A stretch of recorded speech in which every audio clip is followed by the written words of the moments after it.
And welcome, welcome, welcome. This is Peter Winnick. I'm the founder and CEO of Thought Leadership Leverage. And you're joining us on the podcast today, which is Leveraging Thought Leadership. Today, my guest is Dave Sanderson. Dave is the president of his firm, which is Dave Sanderson Speaks International, which is based in Charlotte, North Carolina. On January 15th of 2009, Dave was one of the last passengers off the plane that crashed into the Hudson, best known as the Miracle on the Hudson, considered the most successful ditching in aviation history. He has since become a motivational speaker.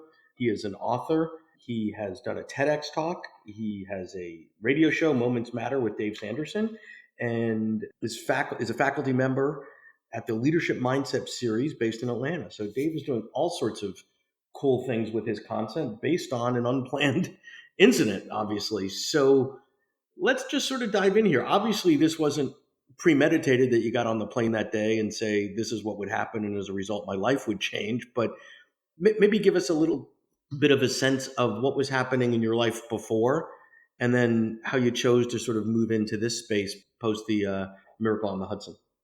Well, thanks, Peter. I like the way you say dive in. Yeah. Yeah, I appreciate that because I dove in the river. So you really linked me up well. Thank you very much. Well, and as a New Yorker, I have particular respect for anyone that's ever dove into the Hudson for any reason. Same here now. I got deep respect for anybody who can get in and get out unscathed. Exactly.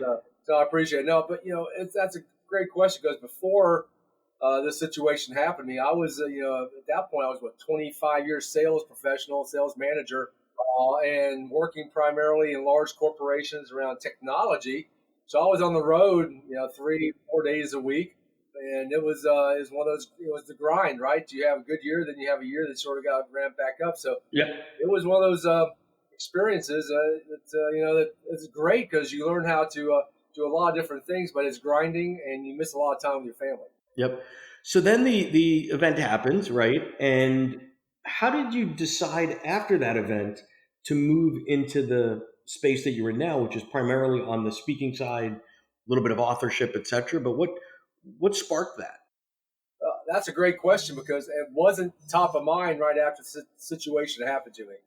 I went back to work, and yes, I was getting inundated with opportunities for interviews and things like that. But it was really a situation happened about a week after the plane crash incident that when a lady came up to me and told her she basically did believe in God or miracles without physical evidence, and that sort of told me that I had a different calling. But what do I do with it? And it took me a few years to sort of figure that out and sort of going back and forth on a few things. And fortunately for me, I sort of found it and had some people that supported me doing it, especially my family, and set me on a different pathway and towards my calling. Excellent. So there's a whole body of work on post-traumatic growth syndrome where traumas happen to people, and we know about post-traumatic stress disorder, but in a lot of instances, and it doesn't get as much press because it's probably not as sexy, if you will, but it's an opportunity for growth. So I would argue that in your case, it clearly was. Could you comment on that? Yeah, most definitely. I never had heard of that topic until I got approached to do a magazine interview with AARP magazine, and they shared that with me. And they shared that there were some studies being done, and I was being used as an example of someone who actually grew out of this traumatic life experience instead of going the other way. So I started sort of delving into it. And yes, I mean, there's a lot of people that have taken a different direction after, but unfortunately, what gets depressed is people going the other direction. Right.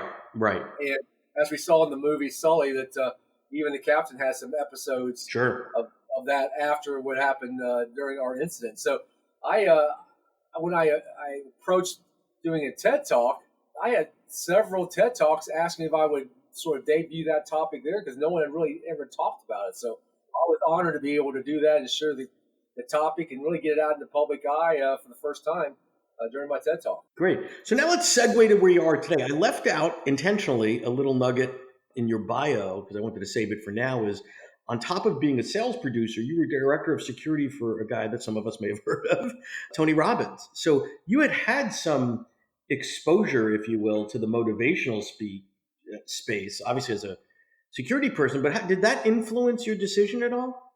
Great question. I was around with Tony, traveling the world with him. I saw how he impacted people, but what am I doing?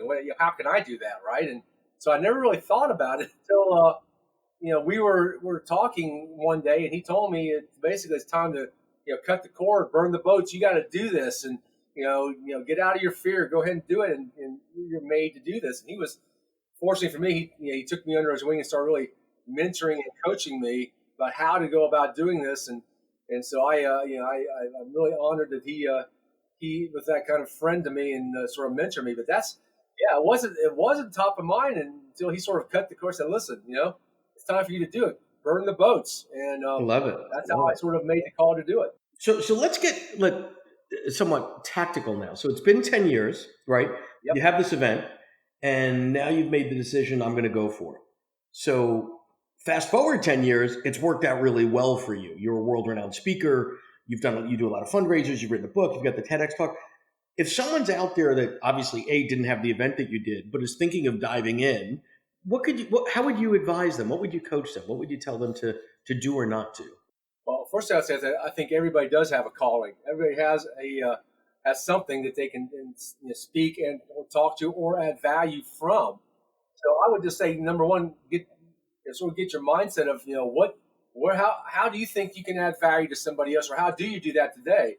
I took the Zig Ziglar approach, Peter. I basically sort of put it out there 50 to 60 times, and I didn't take a dime for it, because I wanted to sort of understand what my message could be and would be, and I could hone it. And as Tony coached me, Yep. speak from the heart.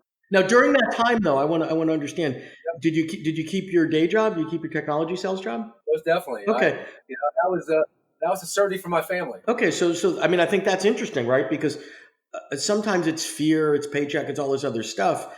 Sounds like somewhat of an excuse. If you're able to keep a pretty high pressure day job and then sort of pilot the content 50 or 60 times for free, I'm sure you refined it along the way, learned things, tweaked it, adjusted it, but then you have the confidence, much higher level of confidence and higher probability of succeeding at that point when you choose to leave your day job than if you would have just, hey, I'm going to go do this, right? Sort of willy-nilly.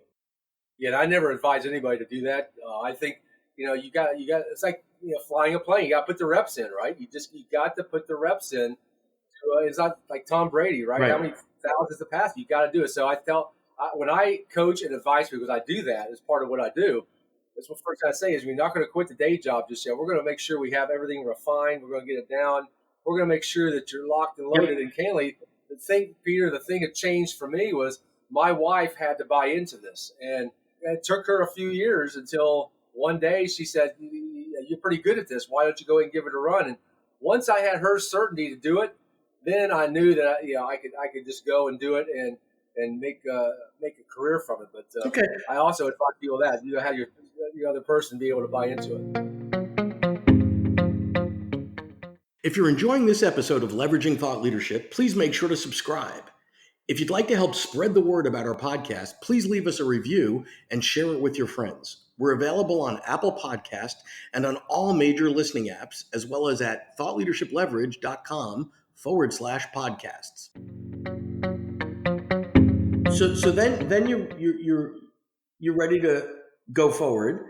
Tell me about some of the things that you've learned, because there's a difference between being passionate about something, having a calling, knowing that it resonates with an audience, having a story that's amazing to tell, and now layering on top of that, this is a business. I have to have sales. I have to market.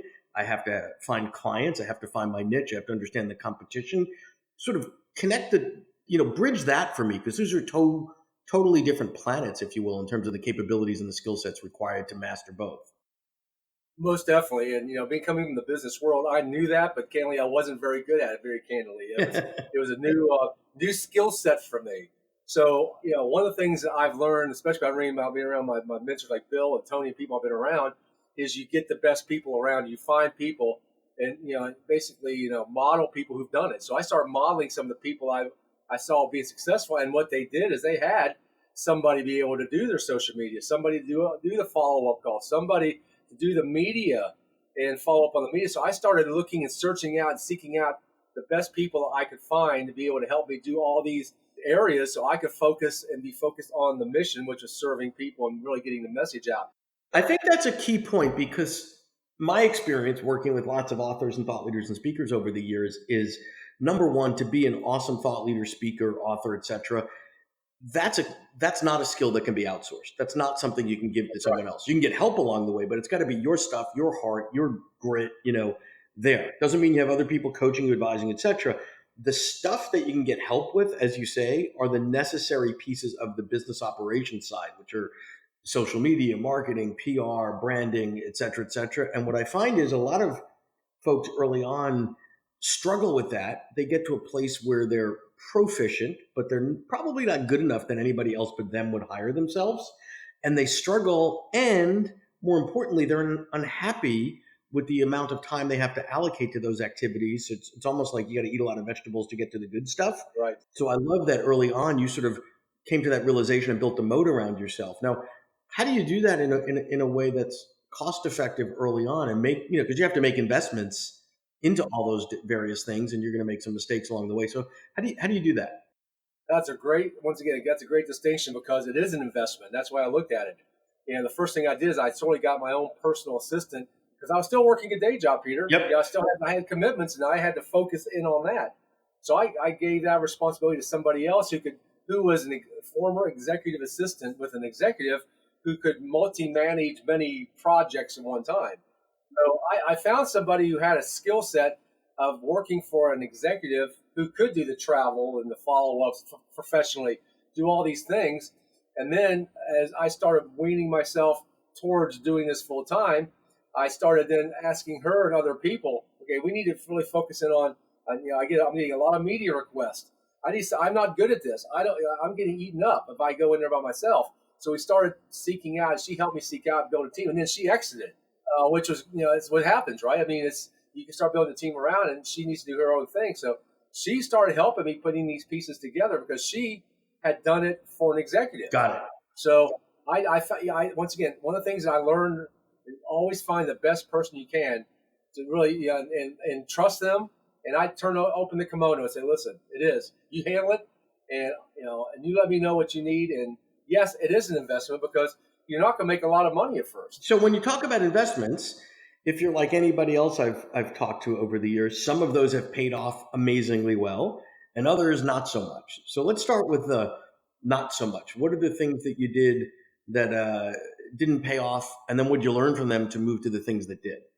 One of the things I learned is the second or third person I had with me, who I was asking to do a lot of the accounts receivables, follow up on collections and things.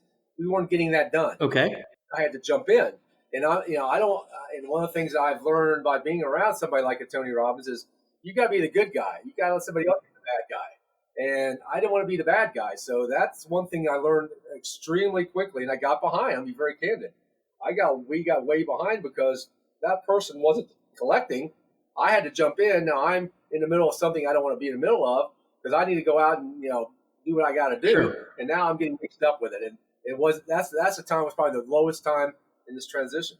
Cool. And what are the things that worked well for you then? Because obviously there've been many of those. Yeah, one of the things I really did well is I became a part of the American Red Cross. Okay.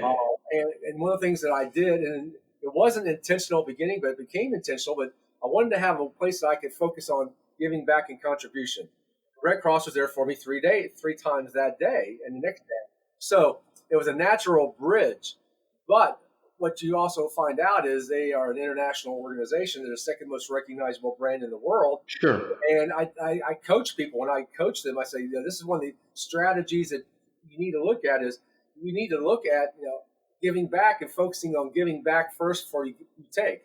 And that worked extremely well for me because I've spoken now over 180 events for them and helped them raise millions of dollars and serve them and serve me because I've been able to go all over the world with them. Awesome. Great stuff. So if you were to advise, and it sounds like this is part of your practice now, someone that's on the cusp, they're not sure, they might not be thrilled with what they're doing. They think they've got a kernel of something that could be developed. Maybe they're a little afraid. Give them, 3 tactical, do this, do this, do this. Well, first thing I would do is I'll reach out to somebody who just made the transition, especially if they're going from corporate to stage or entrepreneur to stage. Or I would say number one, do that, and really get the lay of the land and get somebody who'd be very candid with you. And it's not going to be pixie dust and sunshine. And fortunately for me, I had somebody like Tony Robbins tell me he's not going to be pixie dust and sunshine. Yeah. Right. So I set my expectations correctly up front. So number one, find somebody who can help you set expectations up front. That's key. I think number two is make sure you have some reserves in place, because if you're going to go, one of the things, like I said, you got to go all in. And if you don't go all in, you're half in, half out, then now you're dabbling. And people can tell when you dabble and you're not committed. There's decisions, commitments, and resolve, right? That's the three levels. A lot of people commit, but they never resolve. And resolve is when it's already done in your mind. It's now about execution. So number one is I think you got to make number two. You got not only commit, but you got to resolve that this is the pathway. And number three, you better get a good person with you. Got it. I mean, you can't do it by yourself. I see people try, like you said, Peter, very eloquently. A lot of people who do what we do try it themselves because they want to cut costs, and now they're in the middle of stuff they don't want to be in the middle of, and they're not making any progress. I love it. I just want to make a comment on the first point that you made. It's shocking to me how relatively easy it is to approach those that are out there that are 1, 2, 3, 4 steps ahead of you in the process, and sort of put it out there that you could use some help. And what I find is people in the space, there's a loneliness, right? It's a one-man show. You're the product, you're the solution, you're the whatever. And there's a need for many to give back, to have that level of community, to have the peer-to-peer support. If you're an accountant, there's 20 other accountants in your community that you can sit around the coffee shop and talk accounting with. In this world, not so much. So I think, in your case, you were blessed to have Tony in your camp prior, but it's fairly straightforward and easy to reach out to someone and say, listen, I've read your stuff. I love what you've done. Do your homework, obviously. And I'm on a similar path and would love to grab 20 minutes of your time if I could. Right. And I've always been amazed at how generous other authors and thought leaders and speakers are with folks. Most definitely. I just had an interview this morning. Had that topic of discussion about, one of the things that, I took advantage of is, I had the opportunity to meet somebody who worked with Sir John Templeton, and he gave me, I was bold enough to reach out and ask him for 30 minutes of his time. And I drove to Atlanta and met with him, and he gave me 30 minutes of his time. So it gave me the certainty to say, you know what? I'll approach anybody. Yep. I love it. And all I can say is no to me and go pound sand, right? Yeah, exactly. So I think most speakers and authors will open up the kimono if you just ask. Got it. Cool. Well, this has been great. I appreciate your time, and what an amazing journey it's been. And thank you for sharing with us today. Thank you, Peter, for having me today. My pleasure. To learn more about Thought Leadership Leverage, please visit our website at thoughtleadershipleverage.com. To reach me directly, feel free to email me at peter@thoughtleadershipleverage.com. And please subscribe to Leveraging Thought Leadership on iTunes or your favorite podcast app to get your weekly episode automatically.